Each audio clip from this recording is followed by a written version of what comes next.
All right, welcome to Witchpolice Radio. I'm here with a band that is returning to the show for the first time in a few years. I think it's been at least a couple of years since you were last on, and um, and then it was a couple of years before that just two of you, when it was just a two-piece, were on the show as well. So you've kind of been on the podcast a number of times over the years, and every time it seems like there's a lot more happening sort of in your orbit, I guess, as a band. So I think the best way to start this off is if the three of you want to introduce yourselves, what you do in the band, and then we can sort of take it from there. So whoever wants to go first.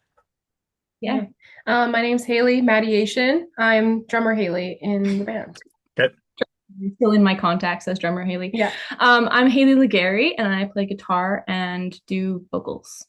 And I'm Haley Hunter, bass and vocals.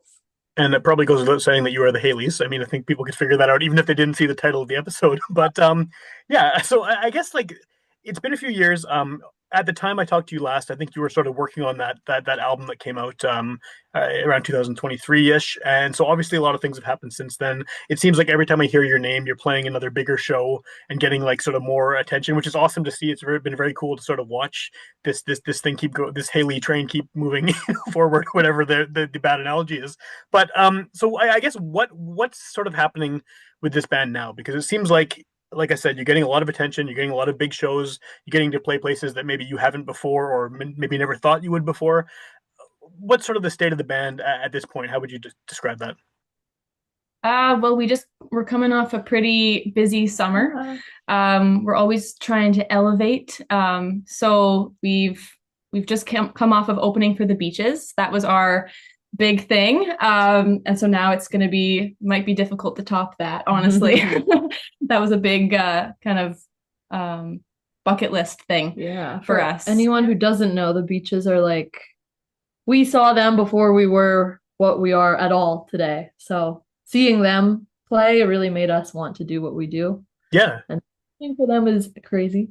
Yeah, that's a cool thing to have happen, to have someone that inspired you early on and you get to be there. So I mean, did any of this stuff, did you expect any of this when you started this band? Because it does seem like I mean, that's a huge show. You've done a bunch of other ones recently and sort of leading up to that too. You've had a lot of big festivals and things like that happening.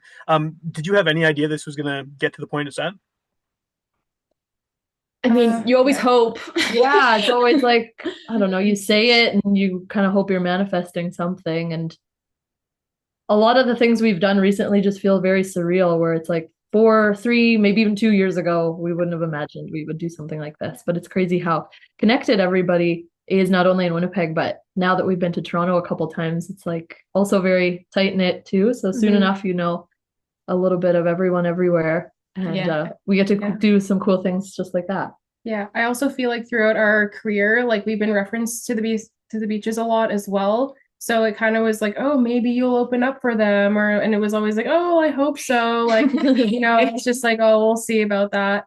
But having it actually happen was like super cool. So yeah. And to look back, I think that we're at the point where we have an album and an EP out now. Like, we never would have thought that we would have been doing that. I don't know. It's just crazy to look back. Well, and that's we haven't talked about the EP at all since you've in the times you've been on the show that came out since. And I do want to talk about that, but I think that like it almost seemed like when you started out, there was this whole novelty thing of having the same name, and then you got a third member who also had a version of the same name, and it was sort of like, oh, this is the band with the Haley name. But then it sort of seems like the songs have maybe sort of been able to speak for themselves, and you've got the attention, not necessarily because it seems like a gimmick, and I'm not saying it was, but I think a lot of people maybe thought, oh, it's the band with the matching names. But then you have these songs that obviously are selling the band for you, right? I mean, like you've been able to build an audience, and people are getting interested in what you're doing because of the music rather than just this weird thing where you all have the same first name. That's the thing about, you find that good name that hooks them in, and then they stick around for the good music. We still get the question all the time. People love to hear the story. So the gimmick, I think, makes it memorable, right? If you can find your thing that's kind of sets you apart, because then I don't know, people hear the Haley thing and then they'll listen to our music. It's like the entry point where they go, oh, let's listen to them. There's the genuine factor where it's like, oh, they're really, they're all named Haley, and then I don't know, it immediately makes them maybe trust us. I don't know. It's like, oh, or not, actually. Well, once they realize it's actually legit, right? The names actually are Haley. I think that helps. It's not just a marketing tool. So I mean, over the course of the band's existence, when you started out, again, not to call you a novelty band, but the name thing was definitely what people gravitated towards. You have the album, you have this EP out now. How has the sound of the band changed? Obviously, and I think we talked about this last time, it grew quite a bit when you added a third member, when you added, you added drums, permanent drummer to the mix and everything. But how has sort of the overall sound of the band progressed? Like, would you say that it has grown sort of along with your success, and your recognition? The actual sound itself has shifted? I think our songwriting has gotten stronger for sure.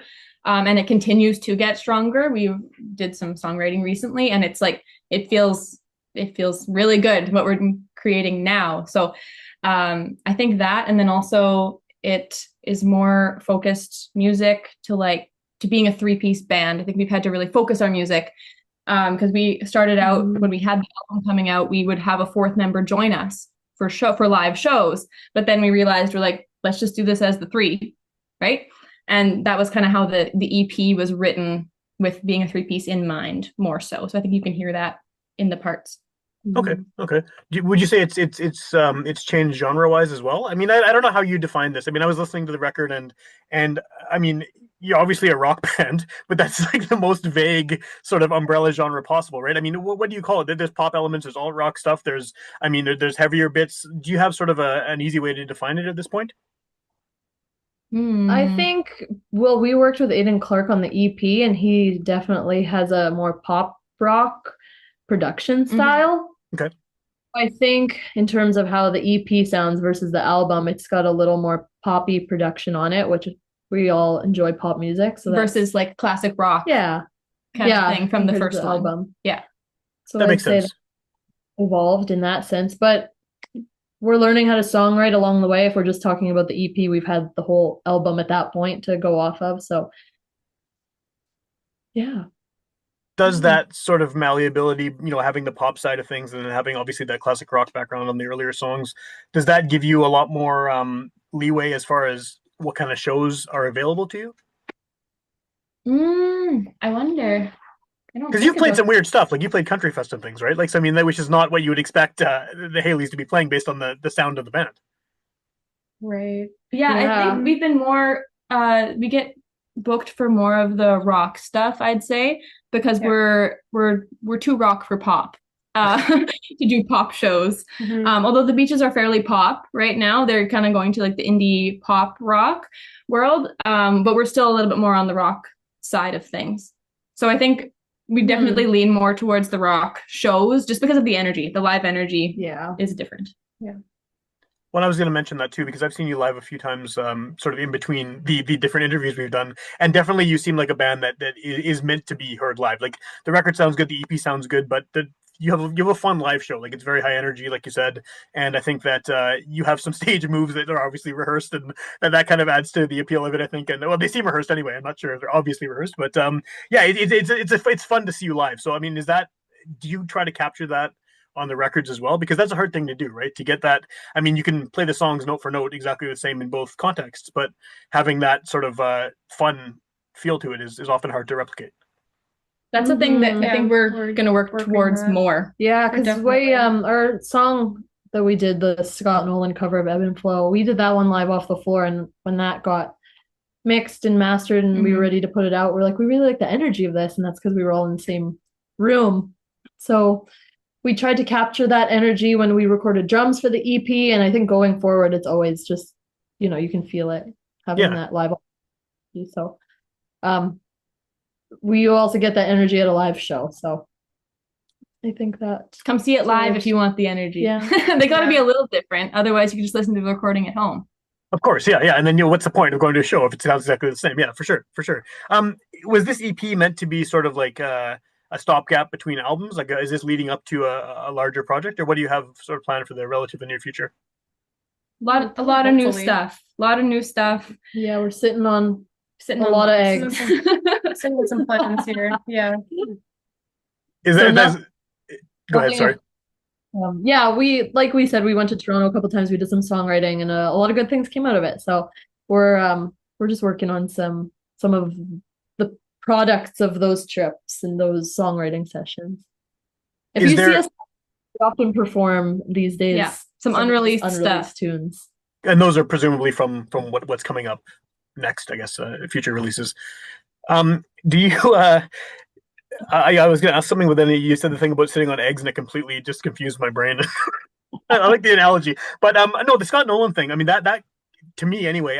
I'm a huge fan of Scott Nolan. I've been listening to him for 25 years, and when that came out, it just was completely out of nowhere to me. I had no clue this was happening, and suddenly there's two artists that seem fairly drastically different sonically, and even the type of songs you write in terms of lyrics and things like that, and then it worked super well. So how did that even come about? Scott reached out to us. It was kind of part of this other project that was happening with kind of a collaborative project between Scott and some other artists. And that one just kind of, we jumped on it right away and got it out before the rest of the project was even created. So I don't know what stage they're at with the rest of the project, but we loved that song so much that we just had to do our own arrangement of it and get it out and release it as our own single. Cool. Yeah, that sounds good. It's a different take on it too, which is kind of nice because I mean it's a great song to begin with, right? So somehow it seems like it fits though. It does. It seems like it has the right energy for you guys. Oh yeah, definitely. And when we play it live, it definitely feels really good, and it's I think one of the crowd favorites for sure. Yeah, we've had some requests. Yeah, cool. It gets requested sometimes if we don't play it. Is that experience of working with Scott, has that made you want to sort of reach out more and collaborate with more people? I mean, from different sort of areas of the music scene, because Scott is not, I mean, on the surface, someone that would fit with what you do, but it worked, right? Yes. Yeah. I'd say so. We've thought about it, and between that and just now, again, these Toronto trips, working with a songwriter who is someone outside of the Haileys, just co-writing, collaborating, it just changes your perspective, and you can create something very beautiful. So I think definitely that'd be something we'd want to do in the future. Yeah, more collaborations. Do those I mean, working with songwriters outside of the three of you, does that obviously it's going to give it a different vibe because you have an extra person's brain involved, but do you still sort of stay within the same framework of the overall sound of the band, or has that made you sort of want to branch out even more into different things? We try to keep it as true to what we try to keep the parts of the music that we love the most in it, even if we're writing maybe a little bit more pop or a little bit more, I guess a country thing to it, or a little country taste in it, but we try to keep it at heart still rock, because that's what we love to play and we love to share with people, right? We want the energy. That's like our main thing that makes us love the music. So no matter what, that energy will still remain even as we branch out and try different stuff. And even on our EP, of course you add like little synths, maybe like a little layer of synth underneath, but at the end it's like we kept this in mind as we make these new demos for all these new tunes further down the line. It's like we want this song to we want us to be able to replicate this live, just with our instruments as much as we can, like not losing any energy there. So we kept that in mind during the EP, and we want to keep that consistent with all our upcoming things as well. That makes a lot of sense. Yeah. Have you figured out at this point sort of who this band is for? Like, do you have a read on sort of who the Haileys audience is in 2025? I mean, you may have figured this out all along. I'm not sure, but I mean, it seems like every time I've been to one of your shows, and maybe it's just because of who the other bands are, but it seems like a very different crowd, like almost every time I've seen you live. And so, do you have an idea, like who's the average Haileys fan? A lot of dads. Lots of dads. Yeah, well, right here. I mean, I get it. I feel like our shows, because we play with like a bunch of different bands, it attracts different crowds and different people. But out of all of these crowds, there is a majority of the dads that are there that seem to come up to us after and ask us questions and stuff like that. So it's very mixed, but the old men, they tend to stand out a little bit more. So we got a song for them too. We got a song for them. A song for them too. So I feel we'll leave it at that. Yeah. That's hilarious. I mean, as a dad who has been to see you a bunch of times, I guess I get it. I guess I'm in the demographic. But what do you think is the appeal? Like the old men or whatever you want to call them. Like why is that? I mean, I guess you have the kind of classic rock thing happening too, right? Which why is that? Where'd that thumbs up come from? No, did I do it? I was scared. Definitely. Oh, it's gone. Okay. Sorry. They Sorry. reference dads, they reference us to like that older music sound, like for example, like Hole, Veruca Salt, or like 90s grunge girls, Joan. We get reference to like maybe that a lot, or reminds us of that time, I guess, reminds us of that time. So I maybe just think it that's was it. when guitar heavy music was more like popular and rock music in general, I suppose. Yeah.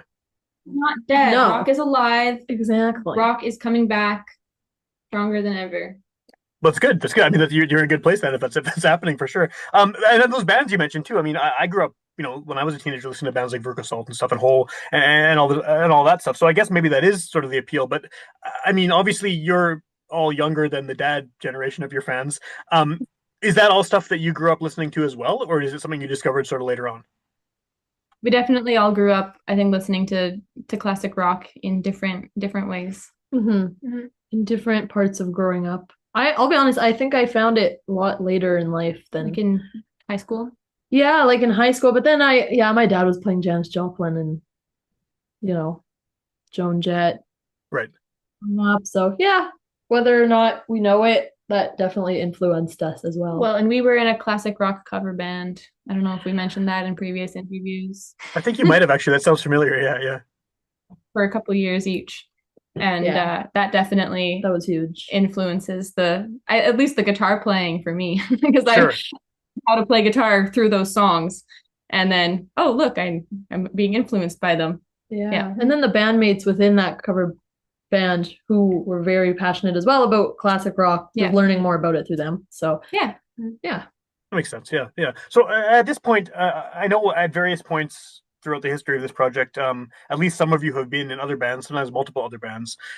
What is that situation like now? Or is the Haileys sort of everyone's main focus right now, or are you all spread very thin with a million other projects? Me. Well, I'm not in school anymore, but we'll go down the line. Everyone's got a different story. Not in school anymore, just working. I work at Birthday Cake Records. So music is very much over. I am not in Show Pony. I'm not sure where I was last time we talked. I left, very busy, of course. So all is well. Stellar, we're working on some new tunes, but our singer was gone for a couple of years, just finishing up some school. So that's always happening as well, and just work and the band. So yeah, cool. It's very manageable now. I remember there was a time where it was not, but we've it feels really good now. We're planning things like for the new year, and it feels an exciting amount of busy. So yeah, and we all definitely make the band a big priority in our lives because it's fun. It's kind of becoming more like we can count this as work now because it's feeling like we're doing more. We're really active in it, so it's worth it to put a bunch of time into it. Yeah. Cool. And are either of the other two of you playing in any other bands right now, or is it just Haileys only? Haileys only. That's it. Well, I can see why this would be the priority too. I mean, even if you were in other bands, because this obviously has momentum, right? Like, I mean, you like we've discussed, you're getting a lot of big shows and everything. Obviously, it's a podcast. When it comes out, will be in the next few weeks. But someone could also hear it 5 years from now or 10 years from now, because apparently I can never stop making these. So it'll be floating around the internet for some time. What's the best way for someone to hear your music and find out what you're up to, whether they hear it now or in 2046 or something? What if Instagram doesn't exist then? What are we going to do? Yeah, maybe let's go to like 2030 maybe or something. Yeah. Instagram is mainly where we post all of our like updates for shows and announcements. We have TikTok now. We make stupid videos on there, so please check it out. And our music is just everywhere you listen to music: Apple Music, Spotify. Support us. You can go to Bandcamp, where you can purchase the music, as well as I think you can listen to it once or twice for free. Yeah. So if you really just want to hear it all, we have if there's still vinyls that we need to sell in 2030. One of the last from the limited 200 edition that we made. So yeah, cool. Bandcamp, you do it, or any of the social medias. We also have a website, which is thehaileysmusic.com. And then for the people who are listening in the present, is there anything in the next couple months coming up that you want to plug? Any shows or anything exciting going on? I think we're kind of... Well, we have September. I'm not sure if this will come out before Breakout West, but we were. Yeah, it should. Yeah. We are going to be a part of it if it's before. Yeah. What day is it? Breakout was September 25th at the Park Theater, and then September 27th at the Royal Albert Arms. I'm so excited. Finally, not played at the Albert before, so this will be our Albert debut, and we're going to be doing a good Haileys, bad Haileys, 2 different sets, one for each of those shows. So come see both. Cool. I love how this is your first Albert show because it's one of the things that is the most interesting about interviewing people from like various generations because I started going to the Albert when I was like 14, sneaking in, going to punk shows. And then like for my whole generation of friends, that was just a thing you did. You went to the Albert all the time. And then I meet people who are, through doing the podcast who are 10, 15, 20 years younger than me. And it's just not a thing that happens. So it's very cool to hear whenever I hear someone playing the Albert for the first time, it's very exciting because I did it when I was, I think 15, played the Albert for the first time. We got yelled at. I was in a ska band in the late 90s, and we got yelled at by some drunk guy screaming, wanting to hear Motorhead covers the whole time. And we didn't know any Motorhead covers, but it was the Albert is a great experience. And I think that even though it's a little different than it was back then, it's obviously nicer now. There's no blood on the floor or holes in the wall or whatever. But it's still like a rite of passage, I think, right? Even though you've already accomplished things and you're already a known name, I think playing the Albert it's very cool to hear. It's awesome. I'm glad you're doing it. We're super excited to check it off the list. Yeah. Right on, right on.